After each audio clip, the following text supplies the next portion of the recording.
الحمد للہ وکفی والصلاة والسلام علی عباده الذین اصطفی خصوصا علی افضلهم وخاتم النبیین محمد الامین وعلی آلہ وصحبہ اجمعین اما بعد فقد قال اللہ تبارک وتعالی کما ورد فی سورة الزخرف اعوذ باللہ من الشیطان الرجیم بسم اللہ الرحمن الرحیم حامیم والکتاب المبین انا جعلناہ قرآنا عربیا لعلکم تعقلون وَإِنَّهُ فِي أُمِّ الْكِتَابِ لَدَيْنَا لَعَلِيٌّ حَكِيمٌ وقال تبارك وتعالى كما ورد في سورة الواقعة فلا أقسم بمواقع النجوم وإنه لقسم لو تعلمون عظيم إنه لقرآن كريم في كتاب مكنون لا يمسه إلا المطهرون تنزيل من رب العالمين وقال عز وجل كما ورد في آخر سورة الفجر بل هو قرآن مجيد في لوح محفوظ صدق الله العظيم رب اشرح لي صدري ويسر لي أمري واحلل عقدة من لساني يفقهوا قولي اللهم ربنا الہمنا رشدنا واعذنا من شرور انفسنا اللهم ارنا الحق حقا وارزقنا اتباعه وارنا الباطل باطلا وارزقنا اجتنابه اللهم ارحمنا بالقرآن العظيم واجعله لنا اماما ونورا وهدى ورحمة اللهم ذكرنا منه ما نسينا وعلمنا منه ما جهلنا وارزقنا تلاوته آناء الليل وآناء النهار واجعله لنا حجة يا رب العالمين آمین۔ آج شعبان معظم کی 28ویں شب ہے اور ہم ماہ رمضان مبارک کے دوران نماز تراویح کے ساتھ دورہ ترجمہ قرآن کی تمہید کے طور پر آج اور کل تعارف قرآن کے ضمن میں بعض چیزوں پر غور کریں گے تاکہ اثناء دورہ ترجمہ قرآن یہ چیزیں آپ کے ذہن میں ایک پس منظر کے طور پر موجود رہیں۔ رمضان مبارک میں نماز تراویح کے ساتھ دورہ ترجمہ قرآن کا جو سلسلہ ہم نے شروع کیا اب اسے 15 برس سے زائد ہو چکے ہیں۔ الحمدللہ کہ اس کا چرچا اب وسیع و عریض پیمانے پر ہو چکا ہے، نہ صرف اندرون ملک بیرون ملک بھی۔ اس دوران میں خود میں نے جہاں تک مجھے یاد پڑتا ہے کم سے کم 6 مرتبہ دورہ ترجمہ قرآن کی تکمیل کی سعادت حاصل کی ہے۔ 2 مرتبہ اس سے قبل کراچی میں، 3 مرتبہ لاہور میں، 1 مرتبہ ملتان میں، 1 مرتبہ ابوظہبی میں۔ اور اس سال جو میں اپنی اب ضعیفی اور اپنے علالت کے باوجود یہ ہمت کر رہا ہوں اس کا ایک خاص سبب ہے، اور وہ یہ کہ اللہ کے فضل و کرم سے بعض صورتیں ایسی پیدا ہوئیں کہ کیبل ٹی وی پر میرے ان دروس قرآن یا دورہ ترجمہ قرآن کے کیسٹ دکھائے گئے بھارت میں، اور وہیں سے یہ درخواست بھی موصول ہوئی کہ ہم چاہتے ہیں کہ اسے سیٹلائٹ پر ٹیلی کاسٹ کرائیں، لیکن اس کے لیے اس کی جو ریکارڈنگ ہے اس کا معیار بہتر ہونا چاہیے۔ تو اس ضرورت کو پورا کرنے کے لیے میں یہ ہمت کر رہا ہوں، اگرچہ اب جو بھی عمر کی سطح ہے ومن نعمرہ ننکسہ فی الخلق، میری یادداشت بھی اتنی شارپ نہیں رہی ہے جتنے پہلی تھی، استحضار جو کراس ریفرنسز کا ہے وہ بھی اب اتنا نہیں ہے جتنا کہ پہلے تھا، اور کبھی کبھی میری زبان لڑکھڑاتی بھی ہے۔ ان تمام معذوریوں کے باوجود اس ایک اہم ضرورت کے تحت میں نے یہ ارادہ کیا۔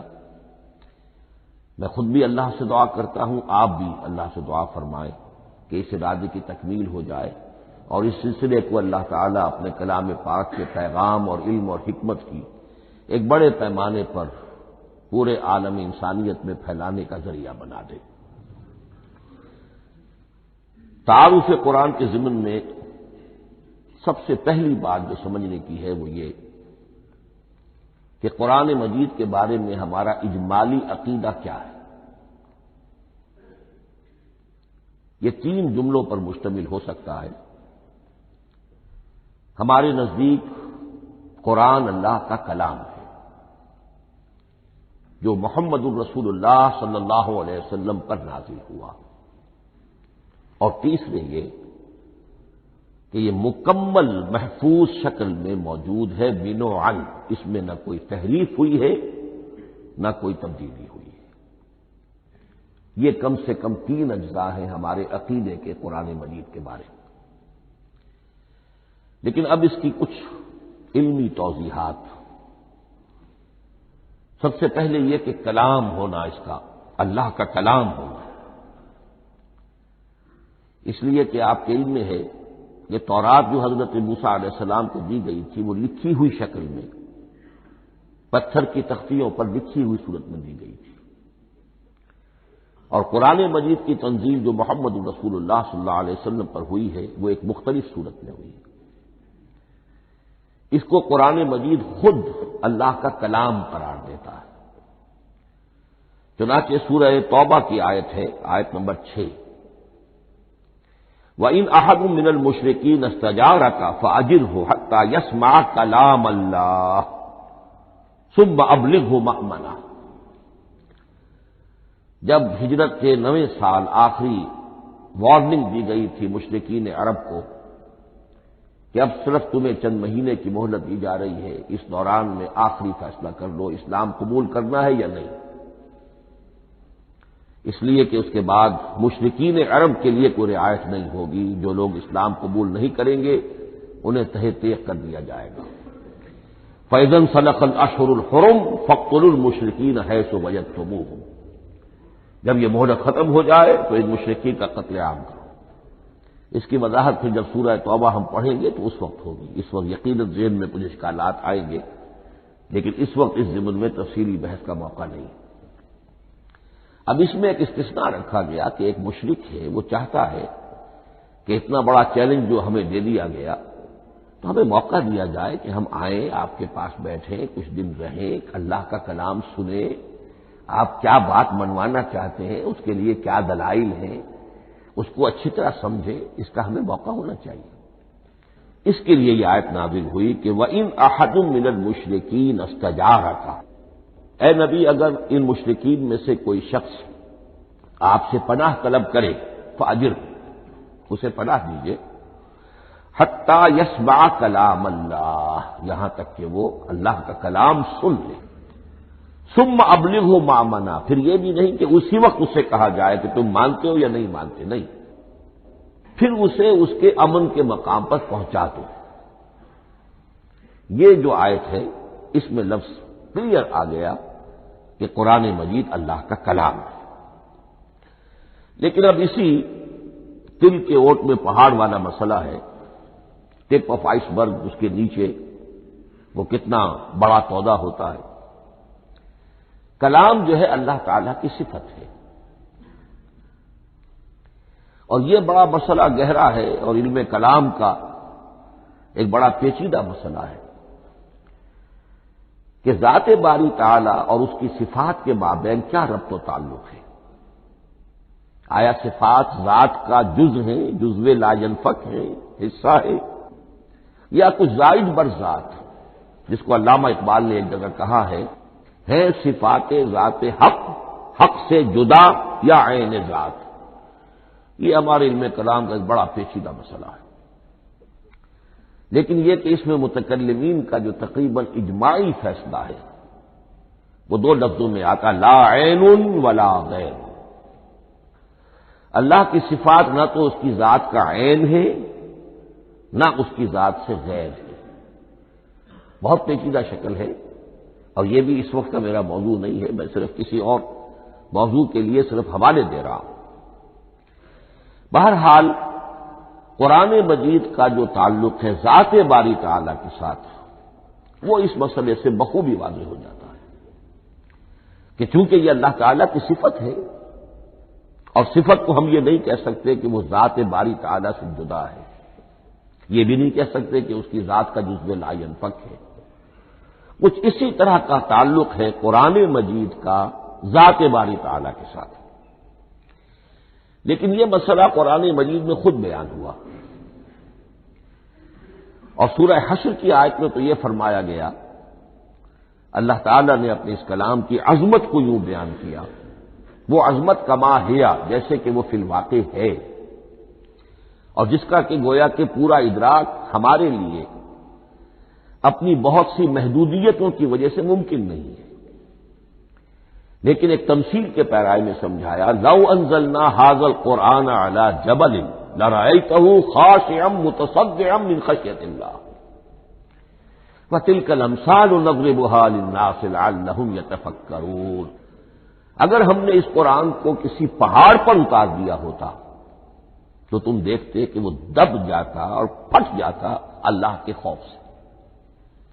اور یہ مثالیں ہیں جو ہم لوگوں کے لیے بیان کرتے ہیں تاکہ وہ غور کریں، تدبر کریں، سمجھیں۔ ما لا یدرک کلہ لا یترک کلہ، اگرچہ بتمام و کمال عظمت قرآن کا فہم ان کے لیے ممکن نہیں ہے، لیکن کسی درجے میں تو کچھ انعکاس اس کا ہو جائے، کچھ اندازہ ہو جائے، انسان اپنی ذہنی سطح کے اعتبار سے، اس کی مناسبت سے کسی درجے میں عظمت قرآن کا اندازہ کر لے، تو اللہ تعالیٰ کے ان الفاظ کو سامنے رکھے کہ لو انزلنا ھذا القرآن علی جبل لرأیتہ خاشعا متصدعا من خشیۃ اللہ۔ اب اس آیت کو سمجھنے کے لیے سورہ اعراف کی آیت نمبر 143 کو سمجھنا ہوگا، اسی اصول کے تحت کہ القرآن یفسر بعضہ بعضا، قرآن کا ایک حصہ دوسرے حصے کی تشریح کرتا ہے۔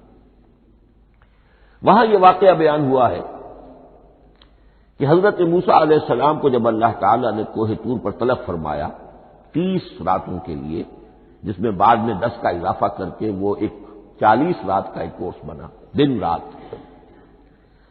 اس موقع پر جو مخاطبہ الہی، مکالمہ الہی سے مشرف ہوئے حضرت موسیٰ علیہ السلام، تو ان کی آتش شوق بھڑکی اور انہوں نے بڑی جرأت کر کے یہ درخواست کر دی، رب ارنی انظر الیک، پروردگار مجھے اپنا دیدار بھی عطا فرما، مجھے موقع عنایت فرما، میں تجھے دیکھ سکوں۔ یہ ان کی وہ آتش شوق کا مسئلہ ہے، لیکن جواب کیا ملا؟ لن ترانی، تو مجھے ہرگز نہیں دیکھ سکتے، ولکن انظر الی الجبل فإن استقر مکانا فسوف ترانی۔ لیکن ظاہر بات ہے کہ حضرت موسیٰ علیہ السلام کو بات سمجھانے کے لیے کچھ مشاہدہ بھی کرانا تھا۔ فرمایا تم مجھے نہیں دیکھ سکتے، البتہ اس سامنے کے پہاڑ پر نگاہ جماؤ، ہم اس پر اپنی ایک تجلی ڈالیں گے۔ یہ اگلی الفاظ کے اندر وضاحت ہے، میں یہاں پہلے سے بیان کر رہا ہوں سمجھانے کے لیے۔ اگر وہ پہاڑ ہماری اس تجلی کو، تجلی کسے کہتے ہیں؟ جلا، روشنی، تو اللہ تعالی کی طرف سے کوئی خاص اس کے نور کا جب پرتو ہوتا ہے کسی شے پر تو وہ اس کی تجلی ہے۔ ہم اپنی ایک تجلی اس پہاڑ پر ڈالیں گے، اگر وہ اس کو جھیل جائے، اپنی جگہ کھڑا رہ جائے، تو تم سمجھنا کہ شاید تم بھی ہمیں دیکھ سکو۔ فلما تجلی ربہ للجبل، اب یہاں وہ لفظ آ گیا، جب اللہ نے تجلی اپنی پہاڑ پر ڈالی، جعلہ دکا وخر موسیٰ صعقا، وہ پہاڑ ریزہ ریزہ ہو گیا اور حضرت موسیٰ بے ہوش ہو کر گر گئے۔ اب یہ بے ہوش ہو کر گر جانا، جبکہ وہ تجلی براہ راست بھی نہیں ہے، بالواسطہ ہے۔ مشاہدہ جو کر رہے حضرت موسیٰ وہ بالواسطہ ہے، تجلی پہاڑ پر ہے، لیکن یہ کہ اس کا بھی بالواسطہ اس کا جو ہوا ہے، اس کی جو تاثیر ہوئی حضرت موسیٰ علیہ السلام پر کہ وہ اس کی تاب نہ لا سکے اور بے ہوش ہو کر گر گئے۔ یہاں سے یہ بات سمجھ میں آتی ہے کہ یہ تجلی ذات باری تعالی تھی جس نے کوہ طور کو جلا کر بھسم کر دیا یا ٹکڑے ٹکڑے کر دیا، ریزہ ریزہ کر دیا۔ اب ذات الہی کے ساتھ جو تعلق ہے کلام الہی کا، اور یہ صفت جو لا عین ولا غیر کے درجے میں ہے ذات کے ساتھ، تو وہی تاثیر اس کلام الہی کی بھی ہے۔ لو انزلنا هذا القرآن على جبل لرأيته خاشعا متصدعا من خشية الله وتلك الامثال نضربها للناس لعلهم يتفكرون۔ اس حقیقت کو اس دور میں میں اپنے مطالعے کی محدودیت کا اعتراف کرتے ہوئے عرض کر رہا ہوں کہ میرے نزدیک جس قدر پرشکوہ انداز میں علامہ اقبال نے بیان کیا ہے اسی کیفیت کو وہ شاید اس کی کوئی مثال نہ مل سکے۔ فاش گویم آنچ در دل مزمرست، یہ کتابیں نیست چیزیں دیگرست، میں صاف ہی کہہ دیتا ہوں جو میرے دل میں چھپی ہوئی بات ہے۔ فاش گویم آنچ در دل مزمرست، یہ کتابیں نیست، اس قرآن کو کتاب نہ سمجھنا، یہ کچھ اور شے ہے، چیزیں دیگرست۔ اب وہ چیزیں دیگر کیا ہے؟ وہی جو میں نے عرض کیا، ذات باری تعالی اور کلام کا صفت باری تعالی ہونا، اس کے بنا پر جو مناسبت ہے، جو قرب ہے، جو مشابہت ہے۔ مثل حق پنہاؤ ہم پیداستو، زندہ و پائندہ و گویاستو۔ اس کلام میں اللہ تعالی کی ساری صفات کا انعکاس موجود ہے۔ یہ بات ویسے بھی سمجھ میں آتی ہے، کوئی شخص ذرا گفتگو کرے، چند جملے جب وہ ادا کرے گا اپنی زبان سے تو معلوم ہو جائے گا کہ اس کے فہم کا، اس کی دانش کا، اس کے مطالعے کا حدود اربع کیا ہے اور اس کے ذہن کی سطح کیا، سمجھ میں آ جائے گی بات۔ اس لیے کہ کلام جو ہے وہ متکلم کی پوری شخصیت کی عکاسی کر رہا ہوتا ہے۔ تاک بازی راگ پایا، چند جملے کسی نے کہا، پتہ چل گیا کہ یہ کس سطح کے آدمی ہیں، علمی اعتبار سے، معلوماتی اعتبار سے، تہذیبی اعتبار سے، کلچرڈ ہیں یا نہیں ہیں، یہ ساری باتیں چند جملوں میں واضح ہو جائیں گی۔ تو اللہ تعالیٰ کی بھی جملہ صفات کا عکس اس قرآن میں موجود ہے۔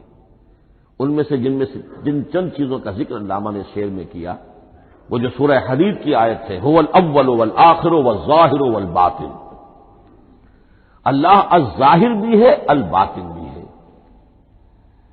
اتنا ظاہر کہ اس سے زیادہ ظاہر کوئی شے نہیں، اور اتنا باطن کہ اس سے زیادہ چھپی ہوئی کوئی شے نہیں۔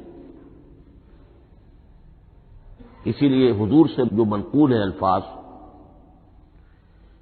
کہ پروردگار انت الظاہر فلیس فوقک شیء وانت الباطن فلیس دونک شیء، یہی کیفیت قرآن کی ہے۔ مثل حق پنہاں و ہم پیداستو، پنہاں بھی ہے ظاہر بھی ہے، جیسے ذات باری تعالی، اور جیسے اللہ تعالی کی شان ہے جو آیت الکرسی کے شروع میں آئی، الحی القیوم، مثل حق پنہاؤ ہم پیداستو، زندہ ہو پائندہ ہو گویاستو۔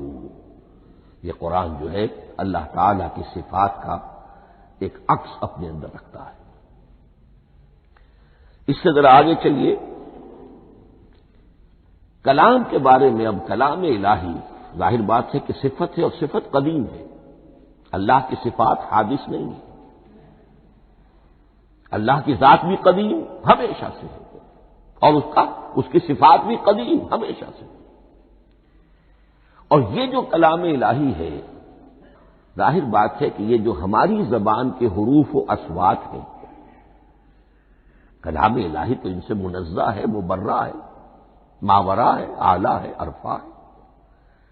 ہماری زبانوں کے حروف و اصوات، الفابیٹس جگہ جگہ تبدیل ہو جائیں گے، انگریزی کے کچھ اور ہیں، اردو کے کچھ اور ہیں، عربی کے کچھ اور ہیں۔ کلام الہی ان تمام سے آگاہ، عرفہ، منزہ اور مبرہ ہے۔ یہ کلام الہی جب بھی نازل ہوا ہے، ظاہر بات ہے حضرت موسیٰ پر اگر کتاب اتاری گئی وہ بھی علم الہی سے آئی، لیکن وہ عبرانی زبان میں آئی، حضرت عیسیٰ علیہ السلام پر انجیل اتاری گئی، ہم یقین سے نہیں کہہ سکتے، دو میں سے کسی ایک زبان میں اتاری گئی ہوگی، یا عبرانی ہوگی، اس لیے کہ شام کے جس علاقے میں، فلسطین کے جس علاقے میں ان کی پیدائش ہوئی اور جہاں وہ دعوت و تبلیغ کے لیے گھومتے رہے، اس کے عوام کی زبان تھی آرامی اور خواص کی زبان تھی عبرانی، ہیبریو۔ تو یا تو وہ بھی تورات کی طرح عبرانی ہی میں نازل ہوئی تھی یا آرامی میں ہوگی، لیکن اب کوئی نسخہ نہ ہیبریو کا، کوئی قدیم نسخہ دنیا میں موجود ہے، نہ آرامی کا۔ جو سب سے پرانا نسخہ ملتا ہے انجیل کا وہ اس کا ترجمہ ہے، لیٹن زبان کا ترجمہ ہے یا گریک ترجمہ ہے، اصل کوئی نہیں۔ بہرحال جب وہ کلام الہی محمد الرسول اللہ پر نازل ہوا، اب اس نے حروف و اصوات کا وہ جامہ پہنا کہ جو عربی زبان کے ہیں۔ یہی وجہ دیکھیے، میں نے جو آیت سورہ حامیم، یہ جو سلسلہ سور ہے اس میں سے سورہ زخرف کی آیت جو میں نے آپ کو سنائی، حامیم والکتاب المبین انا جعلناہ قرآنا عربیا لعلکم تعقلون، ہم نے بنا دیا ہے اپنے اس کلام کو قرآن عربی، اس کو عربی حروف و اصوات کا جامہ ہم نے پہنا دیا ہے، انا جعلناہ قرآنا عربیا لعلکم تعقلون، کہ چونکہ مخاطب اول جو قوم تھی امیین، ان کی زبان عربی تھی، لعلکم تعقلون، تاکہ تم اس کو سمجھ سکو۔ اب اس سے آگے چلیے، اصل قرآن مجید کے 3 مقامات سے معلوم ہوتا ہے، اصل قرآن اللہ کے پاس ہے۔ یہ قرآن جو ہمارے پاس ہے مصحف عثمان رضی اللہ تعالی عنہ، یہ اس قرآن کی مصدقہ نقل ہے۔ اصل قرآن کہاں ہے؟ ایک جگہ فرمایا بل ہوا قرآن مجید فی لوح محفوظ، لوح محفوظ میں ہے اصل قرآن وہاں ہے۔ اسی طریقے سے اسی سورہ زخرف کی اگلی آیت کیا ہے؟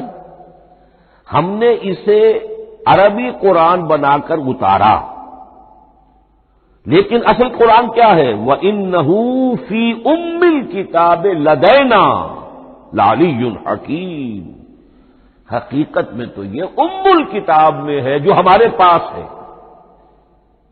اور علی ہے، بہت بلند، حکیم، بڑی حکمت والا، یا محکم مضبوط، حکیم کے دونوں معنی ہیں۔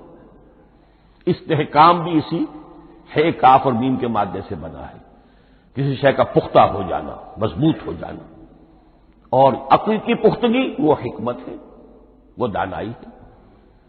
اس اعتبار سے نوٹ کیجئے، اصل قرآن کہاں ہے؟ لوح محفوظ میں۔ اصل قرآن کہاں ہے؟ ام الکتاب میں۔ اسی کو کہا گیا ہے ایک اور مقام پر، فی صحف مکرمۃ مرفوعۃ مطہرۃ بأیدی سفرۃ کرام بررہ۔ یہ قرآن، اصل قرآن تو بڑے صحیفوں میں، ان صحیفوں میں ہے، ان صفحات میں ہے، ان اوراق میں ہے، جس کی شان کیا ہے؟ مکرمۃ، ان کی انتہائی تعظیم کی جاتی ہے، مطہرۃ، نہایت پاک صحیفے، فی صحف مکرمۃ مرفوعۃ، بلند و بالا، مطہرۃ بأیدی سفرۃ کرام بررہ، ان فرشتوں کے ہاتھ میں جو بہت باعزت، بہت اونچے درجے کے، ان کے ہاتھوں میں ہے۔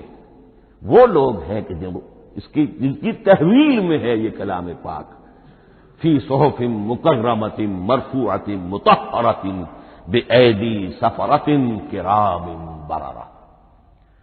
اب اسی کو بیان کیا ہے سورہ واقعہ میں، فلا اقسم بمواقع النجوم، تو نہیں، میں قسم کھاتا ہوں ستاروں کے ڈوبنے کی جگہ کی۔ وَإِنَّهُ لَوْ تَعْلَمُونَ لَقَسَمٌ عَظِيمٌ، وَإِنَّهُ لَقَسَمٌ لَوْ تَعْلَمُونَ عَظِيمٌ، اور اگر تم جان سکتے تو یہ بہت بڑی قسم ہے جو ہم نے کھائی ہے، بہت بڑی گواہی ہے جو ہم نے پیش کی ہے۔ اب تدریجاً اس کا انکشاف ہو رہا ہے. یہ آج جو تصور ہے بلیک ہولز کا، اس سے کچھ اندازہ ہوتا ہے. یہ ستارے کہاں ڈوب جاتے ہیں، بڑے بڑے ستارے نسیم منسیہ ہو جاتے ہیں. ستارے نہیں، پوری گیلیکسیز اس میں گم ہو جاتے ہیں. وہ مقبرے ہیں بڑی بڑی گیلیکسیز کے. فلا اقسم بمواقع النجوم وانه لقسم لو تعلمون عظیم انه لقرآن کریم. یہ قرآن ہے بہت باعزت، فی کتاب مکنون، اور یہ اس کتاب میں جو چھپی ہوئی ہے. یہ لوح مکنون کا لفظ آتا ہے قرآن مجید میں. جیسے موتی ہوتے ہیں انہیں چھپا کر رکھا جاتا ہے ڈبیوں میں، مخملی ڈبیوں کے اندر موتیوں کو، اسی طریقے سے فی کتاب مکنون. لا یمسہ الا المطہرون، وہ صحیفے بھی بہت مطہرہ تھے اور ان کو چھو نہیں سکتے مگر وہی جو انتہائی پاک ہیں. ملائکہ مقربین، جن کے قریب سے بھی ہو کر معصیت یا گناہ کا کوئی تصور تک نہیں گزر سکتا، وہ ہیں جو اس کو چھوتے ہیں. ان کے ہاتھوں میں ہے، ان کی تحویل میں ہے. یہ ہے وہ چیزیں کہ جس سے اندازہ ہوا کہ اصل قرآن کہاں ہے. یہ جو ہمارے پاس ہے در حقیقت یہ نقل مطابق اصل ہے، مصدقہ نقل ہے. اب اس میں آپ سے عرض کر دوں کہ ایک بہت خوبصورت بات ہمیں جو ملتی ہے، تورات میں جو استثناء، جو صفر استثناء ہے ڈیوٹرانومی، اس کے 18ویں باب میں 18ویں اور 19ویں آیات جو ہیں اس میں ذکر موجود ہے. میں ان کے لیے انہی کے بھائیوں میں سے تیری مانند ایک نبی برپا کروں گا. اللہ تعالیٰ کلام فرما رہے ہیں یہاں حضرت موسیٰ علیہ السلام سے، آج بھی موجود ہے. اولڈ ٹیسٹمنٹ، ڈیوٹرانومی یا کتاب استثناء، صفر استثناء، اس کا 18واں باب، اس کی 18ویں اور 19ویں آیات جب چاہیں جا کر دیکھیں. میں ان کے لیے ان کے بھائیوں ہی میں سے تیری مانند ایک رسول اٹھاؤں گا. میں ان کے لیے انہی کے بھائیوں میں سے تیری مانند ایک نبی برپا کروں گا اور اپنا کلام اس کے منہ میں ڈالوں گا، اور جو کچھ میں اس سے کہوں گا وہی وہ ان سے کہے گا. یہ ہے جو پیشین گوئی ہے محمد الرسول اللہ صلی اللہ علیہ وسلم کی. اور یہاں وہ فرق واضح کر دیا گیا، اے موسیٰ تم سے تو یا تو ہم نے کلام کیا ہے یا تمہیں جو کتاب دی ہے وہ لکھی ہوئی دی ہے، لیکن جو نبی تیری ہی مانند میں برپا کروں گا. اب اس میں بھی نوٹ کرنے کی بات ہے کہ حضرت موسیٰ کے مشابہ نبی اکرم صلی اللہ علیہ وسلم کے سوا کوئی نبی نہیں. صاحب کتاب وہ بھی تھے، صاحب کتاب محمد بھی ہے. صاحب امت وہ بھی تھے اور صاحب امت محمد رسول اللہ ہے. تیری مانند صاحب شریعت. حضرت عیسیٰ صاحب شریعت نہیں تھے، شریعت موسوی ہی کو نافذ کرنے کے لیے آئے تھے. ان کی حیثیت دین موسوی کے مجدد کی تھی. ویسے نبی تھے، اللہ کے فضل و کرم سے نبی تھے، اس میں کوئی شک نہیں، رسول تھے. لیکن یہ کہ ان کے کام کی نوعیت کیا تھی، اس لیے کہ کوئی نئی شریعت لے کر نہیں آئے. اب بھی انجیل میں الفاظ موجود ہیں، don't think I have come to destroy law. یہ موزائک لا جسے یہ کہتے ہیں شریعت موسوی، وہ تم پر نافذ رہے گی، تم اس کی پابندی کرو گے. چونکہ صاحب شریعت رسول یا موسیٰ یا محمد صلی اللہ علیہ وسلم علیہ الصلوۃ والسلام. تو میں ان کے بھائیوں میں سے، اب بھائی کون ہوں گے؟ ظاہر بات ہے بنی اسرائیل، ان کے کزنس کون ہیں؟ بنی اسماعیل. بنی اسرائیلی تو جو بھی نبی ہے وہ انہی میں سے ہے، ان کے بھائیوں میں سے. تو بھائی تو ہوگا، ان کا کزن ہوگا. اب وہ کون ہے؟ بنی اسماعیل. آپ نے ابھی سنا ہوگا جب پیس ٹریٹی ہوئی تھی اور کلنٹن صاحب آئے تھے، اور وہاں جب شاہ حسین جو ہیں اردن کے وہ بھی آئے اور بغل گیر ہوئے تھے، اسرائیل کے وزیر اعظم تھے، تو اس وقت یہ لفظ استعمال کیا تھا صدر کلنٹن نے کہ آپ لوگ تو آپس میں کزنز ہیں، کزن استعمال کیا تھا. تو ان کے بھائیوں میں سے گویا کہ غیر اسرائیلی جو ان کے قریب ترین قرابت دار ہوں گے وہ بنو اسماعیل ہیں. تیرے مانند صاحب شریعت نبی میں برپا کروں گا، لیکن اس پر جو میرا کلام اترے گا وہ کس شکل میں اترے گا؟ میں اپنا کلام اس کے منہ میں ڈالوں گا اور پھر وہ جو کچھ کہے گا وہ وہی کہے گا جو میں نے کہا ہے۔ اب اس کے حوالے سے ایک بہت اہم بات سمجھ لیجئے، اور قرآن مجید کے دو اہم مقامات کی وضاحت اس سے ہو جائے گی۔ یہ کلام اللہ، قرآن مجید میں اس کو قول جبرائیل بھی کہا گیا ہے۔ کلام اللہ حضرت جبرائیل کے ذریعے سے جب ادا ہوا ہے تو قول جبرائیل ہے، اور پھر جب وہ محمد الرسول اللہ کی زبانی ادا ہوا تو قول رسول ہے، قول محمد ہے صلی اللہ علیہ وسلم۔ یہ قول اللہ بھی ہے، قول جبرائیل بھی ہے، اور قول محمد بھی ہے بیک وقت۔ یہ بات دیکھیے سورہ انفطار میں اذا السماء انفطرت، اس میں یہ جو الفاظ آئے ہیں انہ لقول رسول کریم، سورۃ تکویر اذا الشمس كورت، انہ لقول رسول کریم ذی قوت عند ذی العرش مکین مطاع ثم امین وما صاحبکم بمجنون۔ یہ یہاں پر حضرت جبرائیل کا ذکر ہو رہا ہے۔ وما ہوا بقول شیطان الرجیم، محمد تک اس قرآن کو لانے والا تو وہ بلند پائے کا فرشتہ ہے، یہ کوئی شیطان رجیم نہیں ہے۔ اس لیے کہ مکے والوں نے کہہ دیا تھا ہو سکتا ہے کوئی مجروح آئی ہو محمد پر، اور اس مجروح نے کوئی الٹی سیدھی بات سکھا دی ہو، نہیں۔ انہ لقول رسول کریم، یہاں رسول کریم کون ہے؟ حضرت جبرائیل۔ انہ لقول رسول کریم ذی قوت عند ذی العرش مکین، بڑی قوت والا اور جس کا بڑا اونچا مقام اور مرتبہ ہے عرش والے کے قریب۔ ذی قوت عند ذی العرش مکین مطاع ثم امین، وہ فرشتوں کے مطاع ہیں، فرشتے ان کی اطاعت کرتے ہیں، فرشتوں کے سردار ہیں، اور پھر ساتھ ہی پورے امین ہیں، جبرائیل امین، یہ ہم لفظ استعمال کرتے ہیں۔ اور اس کے بعد آگے جا کے فرمایا وما ہوا بقول شیطان الرجیم، یہ کسی شیطان رجیم کا قول نہیں ہے۔ اب یہاں اس سورہ تکویر میں قرآن کو قول جبرائیل قرار دیا گیا، لیکن سورۃ الحاقہ میں چلیے اس کے آخر میں آتا ہے انہ لقول رسول کریم وما ہوا بقول شاعر قلیلا ما تؤمنون ولا بقول کاہن قلیلا ما تذکرون تنزیل من رب العالمین۔ یہاں اب رسول کریم سے مراد محمد الرسول اللہ صلی اللہ علیہ وسلم، یہ کسی شاعر کا قول نہیں ہے، کسی کاہن کا قول نہیں ہے، یعنی جس کے زبانی یہ قرآن لوگوں کے سامنے آ رہا ہے۔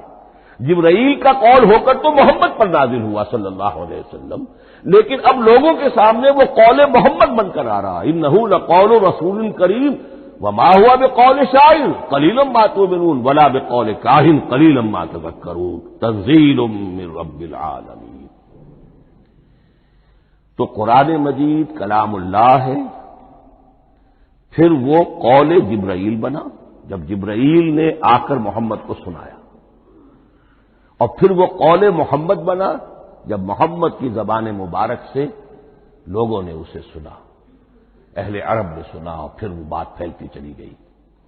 اب آخری بحث اس موضوع پر جو ہے وہ یہ ہے، کلام الہی کی 3 صورتیں ہیں جو قرآن مجید میں سورہ شورى کی آیت نمبر 51 میں بیان ہوئی ہے۔ وما كان لبشر ان يكلمه اللہ، کسی بشر، کسی انسان کی یہ حیثیت نہیں ہے، مقام نہیں ہے کہ اللہ اس سے کلام کرے۔ یہ نہیں کہا کہ اللہ کے لیے ممکن نہیں ہے، نہیں، اللہ کے لیے تو ہر شے ممکن ہے، لیکن کسی بشر کا یہ مقام نہیں ہے کہ اللہ اس سے کلام کرے۔ مخلوق ہے، بشر ہے۔ ما كان لبشر ان يكلمه اللہ الا اب 3 شکلیں آئیں، الا وحیا او من وراء حجاب او يرسل رسولا فيوحي باذنه ما يشاء انه علی حکیم۔ 3 صورتیں ہیں کلام الہی کی، یا تو براہ راست اللہ وحی کرتا ہے بغیر کسی فرشتے کی درمیان میں ذریعہ بنائے ہوئے، اسی کا نام الہام ہے، اسی کا نام تحدیث ہے۔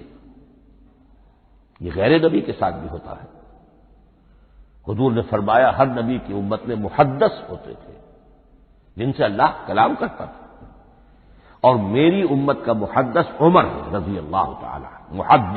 محدث نہیں، محدث کے معنی ہے علم حدیث کا ماہر۔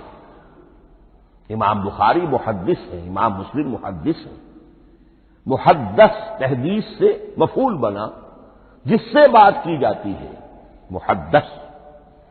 اللہ بات کرتا ہے، اللہ دل میں ڈال دیتا ہے، القاء ہو جاتا ہے، الہام ہو جاتا ہے، کوئی فرشتہ درمیان میں نہیں، براہ راست۔ دوسری شکل کلام کی کیا ہے؟ او من ورائے حجاب، یہ ہمارے علم کی حد تک صرف حضرت موسیٰ علیہ السلام کی شان ہے، استثنائی شان ہے۔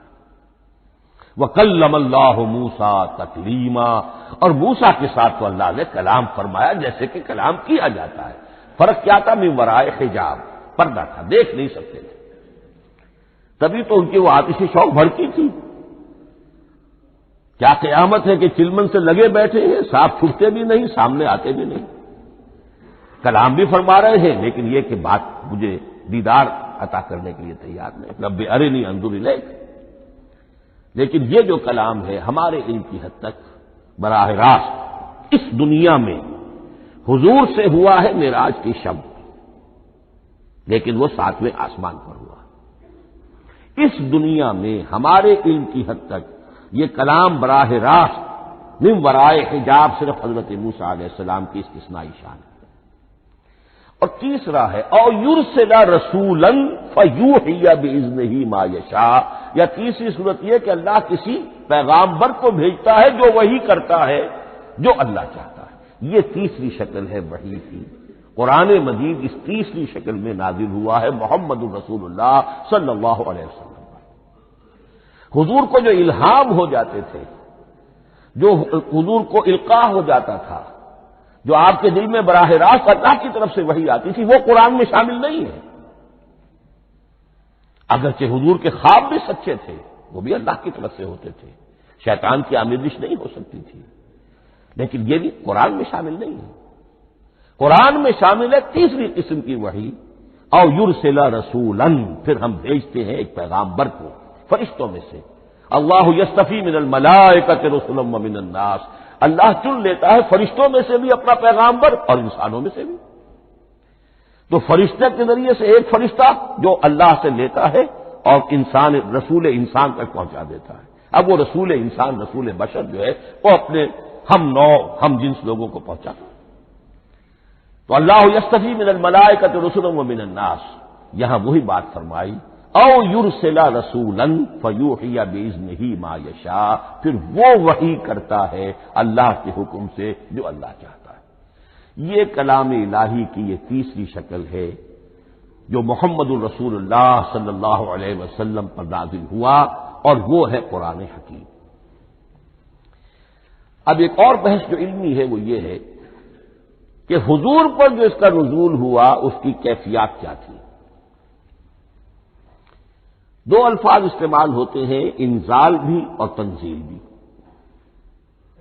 ان دونوں میں فرق کیا ہے اس کو نوٹ کر لینا چاہیے۔ لغوی اعتبار سے جان لینا چاہیے، نزل ینزل کسی کا خود اترنا، نازل ہونا، اترنا۔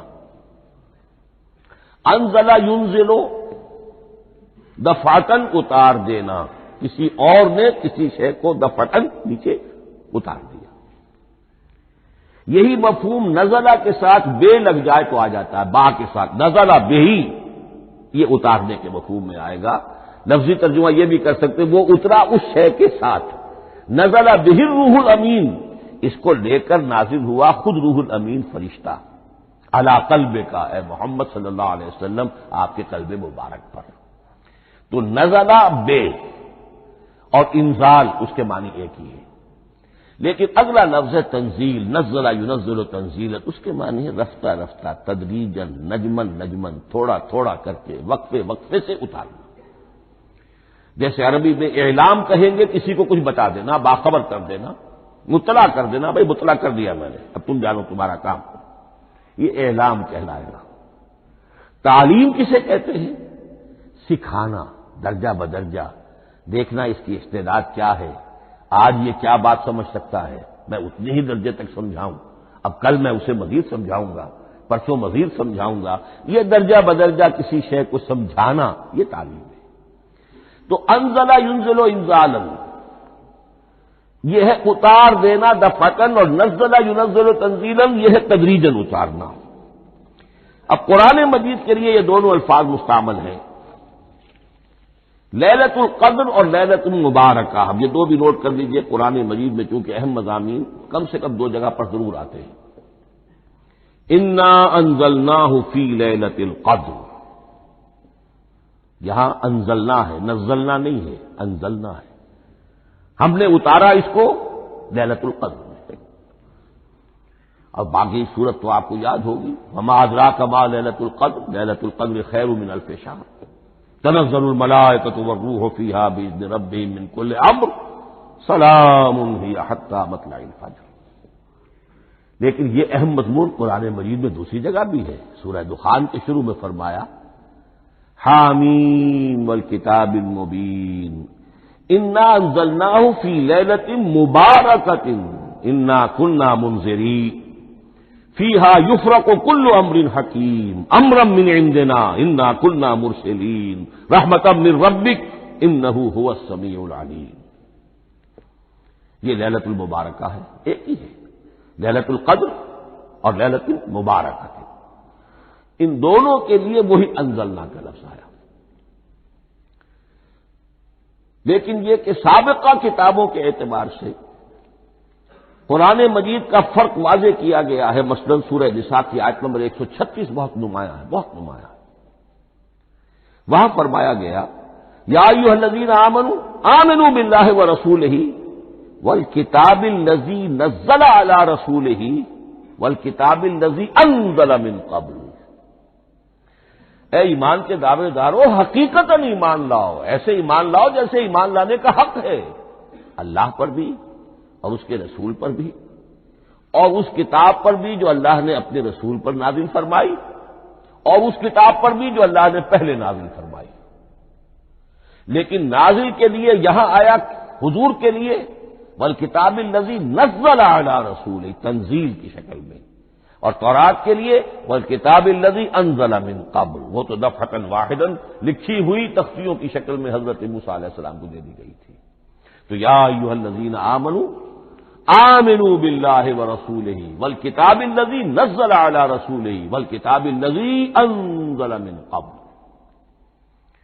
یہ جو تنزیل ہوئی ہے حضور پر، یعنی لیلۃ القدر میں جو رمضان مبارک میں ہے، پورا قرآن لوح محفوظ سے، کتاب مکنون سے، ام الکتاب سے نقل کر کے اتار دیا گیا سمائے دنیا تک۔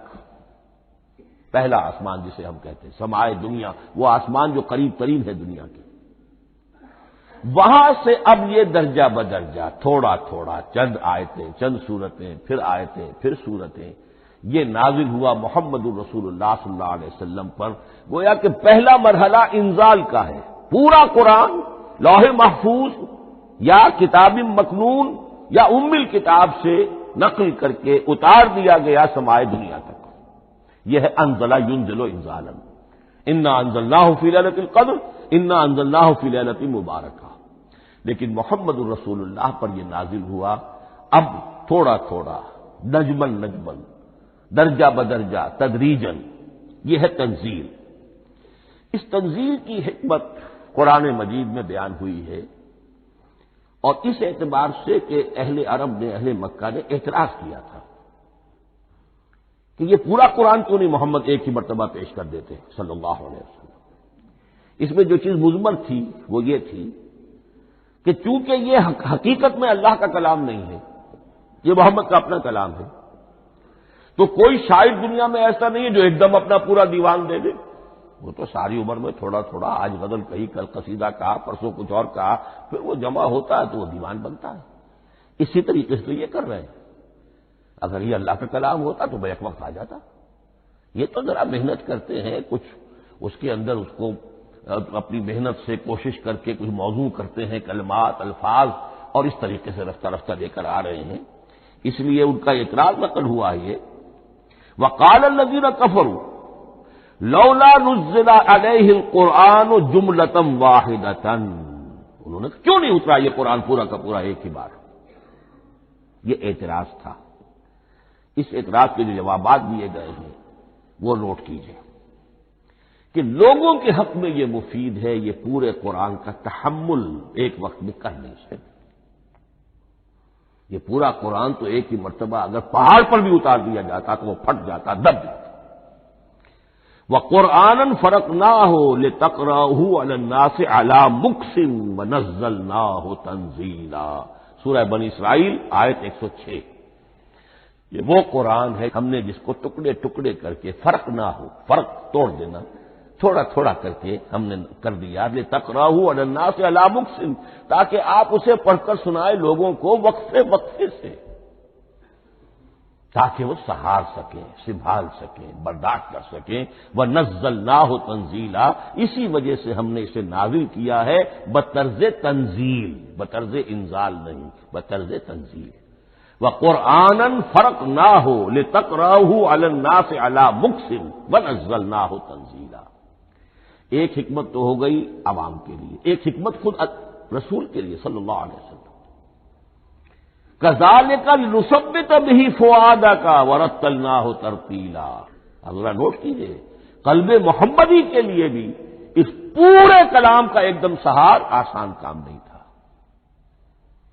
یہ اس لیے، یہ اسی سورہ الفرقان کی جو آیت کا میں نے ایک حصہ آپ کو سنا دیا تھا، اسی کے اندر اس کا جواب آیا ہے، اسی آیت میں، آیت نمبر 32 ہے یہ سورہ فرقان کی۔ وقال الذین کفروا لولا نزل علیہ القرآن جملۃ واحدۃ، یہ اعتراض ہے۔ جواب کیا ہے؟ کذالک لنثبت بہ فؤادک، ہم نے یہ اس لیے کیا ہے نبی کہ اس کے ذریعے سے آپ کے دل کو ٹھہراؤ اور جماؤ عطا کریں، یہ ایک دم اس کا اتر جانا۔ انا سنلقی علیک قولا ثقیلا، بڑا بھاری بوجھ ہے، ناقابل برداشت ہے، تاکہ رفتہ رفتہ آپ کا دل، اس کے اندر تقویت بڑھتی چلی جائے، اس کے اندر اور اس کا تحمل جو ہے اس کی صلاحیت بڑھتی چلی جائے۔ کذالک لنثبت بہ فؤادک ورتلناہ ترتیلا، اسی لیے ہم نے تھوڑا تھوڑا کر کے نازل کیا ہے۔ ولا یاتونک بمثل الا جئناک بالحق واحسن تفسیرا، ساتھ ہی فرمایا کہ یہ لوگ جو بھی اعتراض کریں گے ہم اس کا جواب بھی اور بہترین تعویل بھی آپ کو دے دیں گے۔ اب اگلی بحث یہ ہے یہ قرآن کب اور کہاں نازل ہوا؟ یہ عام معلوماتی شے ہے، اس میں کوئی پیچیدگی نہیں ہے، لیکن اس کی اہمیت ہے، بہت ضروری ہے، وہ میں انشاءاللہ اگلی بحث میں جبکہ قرآن کے سمجھنے کے جو اصول ہیں ان کو بیان کروں گا تو وضاحت سے بات آئے گی۔ یہ کہ یہ عام معلوماتی ایک ہمارے ذہن میں خاکہ رہنا چاہیے، زمان و مکان کا کیا رشتہ ہے قرآن کے ساتھ۔ قرآن نازل کب ہوا؟ ہمارا چونکہ عام طور پر جو معمول ہے، ہم تو جو کرسچین ایرا ہے اس کے حوالے سے ہمارے ذہن کے اندر سارا حساب کتاب ہے، تو سن 610 عیسوی سے لے کر 632 عیسوی تک شمسی حساب سے 22 سالوں میں قرآن نازل ہوا ہے۔ 571 حضور کی ولادت کا سال ہے، 571 عیسوی۔ 610 میں آپ 39 سال کے ہوئے، لیکن قمری حساب سے 40 کے ہو چکے۔ 610 میں قرآن کی تنزیل شروع ہوئی اور 632 میں آپ کا انتقال ہوا۔ 22 برس زمانی اعتبار سے نقشہ ذہن میں رکھیے، اور اسے ہم اگر دوسرے حساب سے کہیں گے تو عام الفیل، وہ جو ابرہہ آیا تھا بیت اللہ کو ڈھانے کے لیے، وہ سال عربوں میں بہت مشہور ہو گیا تھا، اور وہی سال حضور کی ولادت کا ہے، تو عام الفیل ہی میں حضور کی ولادت ہوئی، لہذا 40 عام الفیل میں قرآن مجید کا نزول شروع ہوا، اور 11 ہجری تک یہ 23 برس بنتے ہیں قمری حساب سے۔ ایک رائے یہ بھی ہے کہ قرآن کا نزول 20 برس میں ہوا ہے، اور اس میں وضاحت یہ ہے کہ پہلے 3 سال اللہ تعالی نے ایک فرشتے کو حضرت اسرافیل علیہ السلام کو مامور کیا تھا حضور کی تعلیم پر۔ دنیاوی اعتبار سے حضور نے کوئی تعلیم حاصل نہیں کی، آپ امی تھے، آپ نے دنیاوی اعتبار سے کسی کے سامنے زانو تلمس طے نہیں کیا، کہیں کوئی تعلیم حاصل نہیں کی، کہیں کوئی تحصیل علم نہیں کی، لیکن اللہ تعالیٰ نے علمہ شدید القوا، اللہ تعالیٰ نے جو کچھ انہیں سکھایا ہے، جو علم انہیں عطا کیا ہے، تو ایک روایت یہ ہے کہ 3 برس تک، اور اس کے بعد پھر قرآن نازل ہونا شروع ہوا تو 20 برس تک قرآن نازل ہوا، لیکن وہ لوگ بھی مانتے ہیں کہ سورہ علق کی آیتیں نازل ہو چکی تھی، پھر 3 برس کا وقفہ ہے۔ سورہ علق کی آیتیں کیا ہے؟ جو پہلی وحی ہے، اقرا بسم ربک الذی خلق خلق الانسان من علق اقرا وربک الاکرم الذی علم بالقلم علم الانسان ما لم يعلم، گویا کہ بسم اللہ ہو رہی ہے محمد رسول اللہ صلی اللہ علیہ وسلم کی تعلیم کی، اور جن گھرانوں میں یہ رواج ابھی تک چل رہا ہو، بسم اللہ بچوں کی کراتے ہیں، ایک تقریب کی شکل میں منعقد کرتے ہیں، ہمارے ہاں یہ رواج تھا، اب ہم چھوڑ چکے ہیں، کہ جو تقریب بھی حضور کی اور صحابہ کی زندگیوں سے ثابت نہ ہو، ہمیں کوشش کرنی چاہیے کہ ان تقریبات کا سلسلہ منقطع کریں۔ ما انا علیہ واصحابی، ہماری تقریبات جو ہیں وہ بس وہیں تک محدود رہنی چاہیے۔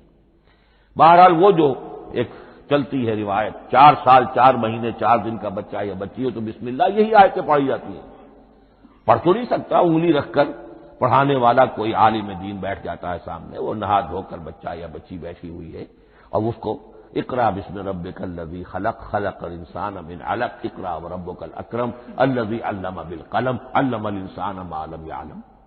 اب اس میں تو سارا پڑھنے پر زور ہے، حصول علم پر زور ہے، کسی تبلیغ کا حکم ہی نہیں، ابھی رسالت کا کوئی تذکرہ کچھ بھی نہیں، اس میں تو قیامت کا بھی کوئی ذکر نہیں۔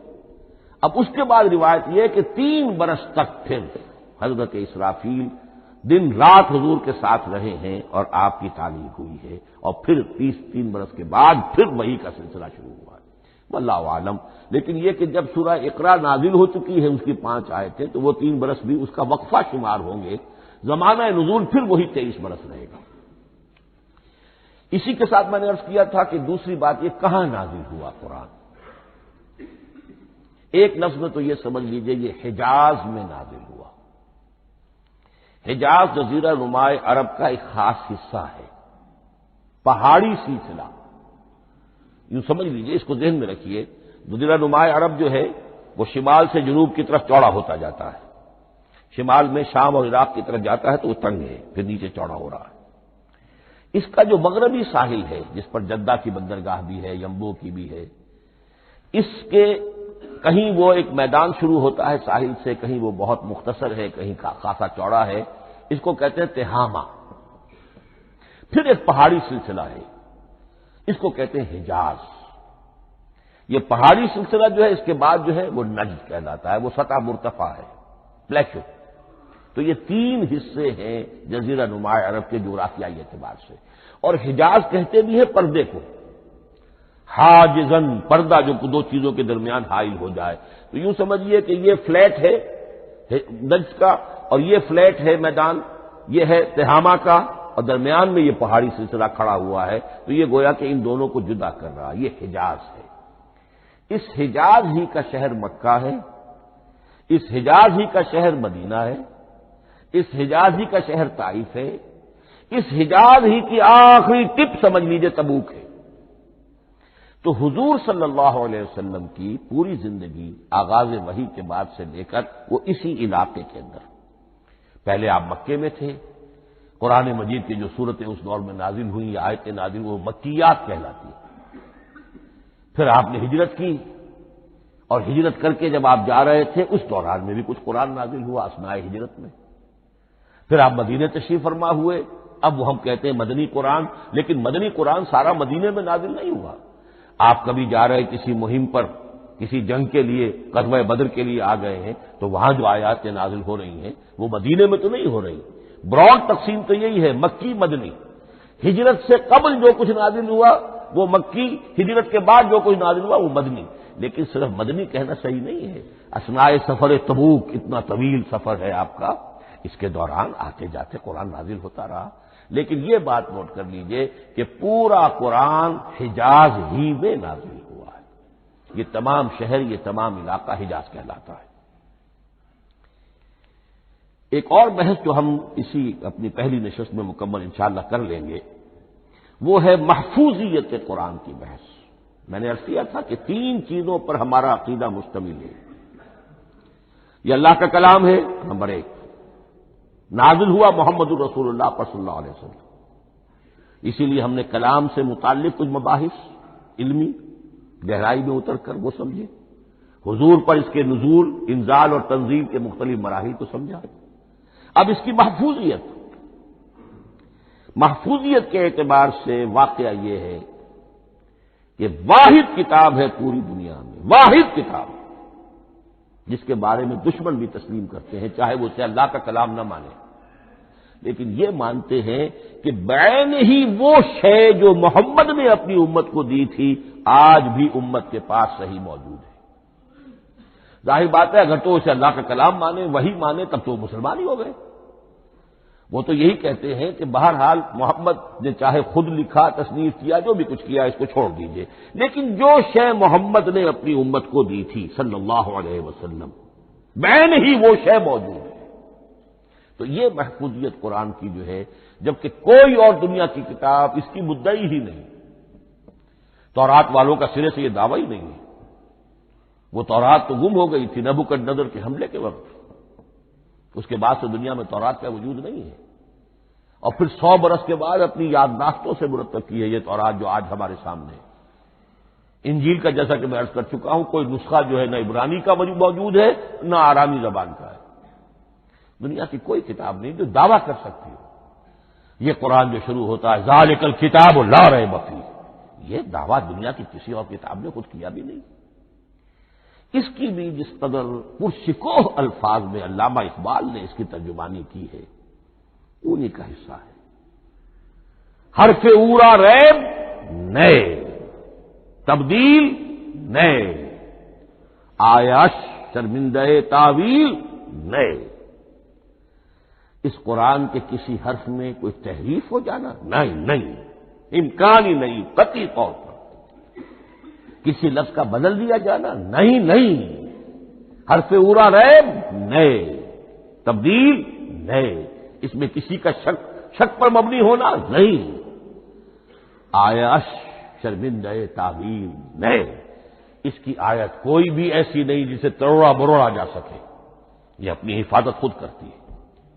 لا یاتیہ الباطل من بین یدیہ ولا من خلفہ، حامیم السجدہ کی آیت نمبر 42۔ اس پر باطل حملہ آور ہو ہی نہیں سکتا۔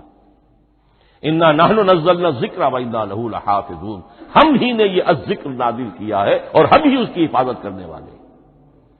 جہاں تک پہلے ٹکڑے کا تعلق ہے اس آیت مبارکہ کا، اس میں تو تورات بھی آئے گی۔ تورات کس نے نازل کی؟ اللہ نے نازل کی۔ انجیل کس نے نازل کی؟ اللہ نے نازل کی۔ انا انزلنا التوراۃ فیہا ھدی ونور، یہ سورہ مائدہ میں الفاظ ہیں۔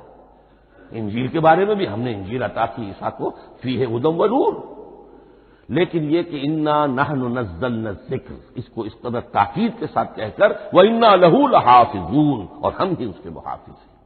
لیکن اس موضوع پر اہم ترین مقام جو ہے قرآن مجید کا وہ سورہ قیامہ کی یہ آیات ہے، لا تحرک بہ لسانک لتعجل بہ۔ جب قرآن نازل ہوتا تھا حضور جلدی جلدی زبان کو حرکت دیتے تھے، یاد کر لیں، مبادا کہیں بھول جاؤ، مبادا کوئی لفظ جو ہے تبدیل ہو جائے۔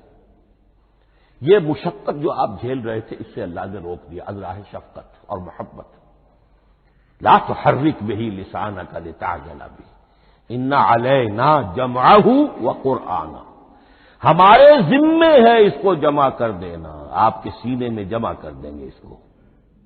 اور صرف جمع کرنا نہیں، قرآن ترتیب، قرآن ہوتا ہے پڑھا جاتا ترتیب سے، یعنی ترتیب نزولی، یہ بعد میں ہماری علیحدہ بحث بھی آئے گی کہ ترتیب نزولی اور ہے، ترتیب مصحف اور ہے، یہ ترتیب بھی ہم کروا دیں گے، یہ بھی ہمارے ذمے ہے۔